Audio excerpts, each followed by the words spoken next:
Anyway, so this is how I teach Nikki multiplication. So multiplication, so the problem with multiplication, it doesn't have a very good, so Nikki right now playing Minecraft because he had his own, he had a math session. Anyway, so I just wanted to show you, so what's hard in multiplication is it's unclear what multiplication is for. It doesn't have any physical kind of analog. And that's why a good thing to do is, that's what I do. So this is just a ruler. A ruler is this is the only thing you need to teach mathematics. Look, so you're just making little steps here. So what's Nikki's favorite character? I don't know. Nikki likes this guy from Minecraft, the Creeper. So the Creeper, and let's say this is the Creeper, or maybe a fairy tale or whatever. So just basically, let's say that the Creeper is walking. So it's one step, and each step is 6. So 1 step, 2 steps, 3 steps, 4 steps, and then basically that's how you do. So and then we're using this Kumon or whatever. So you can say 6 times. Even the video, if it gets too long. The video's getting a bit too long. Yeah, I'm sorry. Anyway, so then there's multiplication. Let's say 6 times 5, and then it's basically kind of like 5 steps. 1, 2, 3, 4, 5.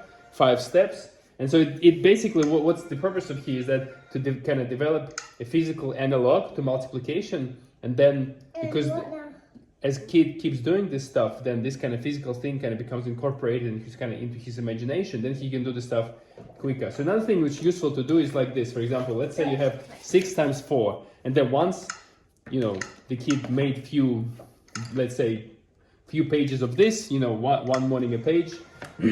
Really good next step is to say like 6 times. So first of all, this thing clearly shows that 6 times 5 is 30. It's right in the middle. And so 6 times 4. So it's really first thing you should ask is that, can you tell, is it going to be less than 30 or more than 30? And this is very clear because it's either on the left page or on the right page.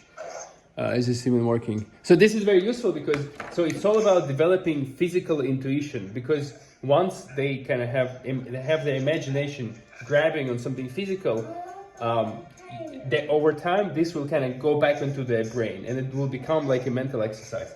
Well, there's other things. So this is because the first thing you need to kind of lay this thing conceptually to them, and then by training, because the memory is crazy, so they'll figure this out. Anyway, so that's how Nikki is doing it. So 6 times 3. First thing you ask. So first of all, you lay out foundation with the steps, with the favorite creature going along, the path. One day do this. So give them like few days to kind of, put everything in the brain, and the next day you ask the question, which side is going to... Too long for BS. Yeah, I'm sorry. Yeah, okay, I'm sorry. Anyways, okay, Nikki says it's too long. This video is too long, and hope it helps. Have a good one.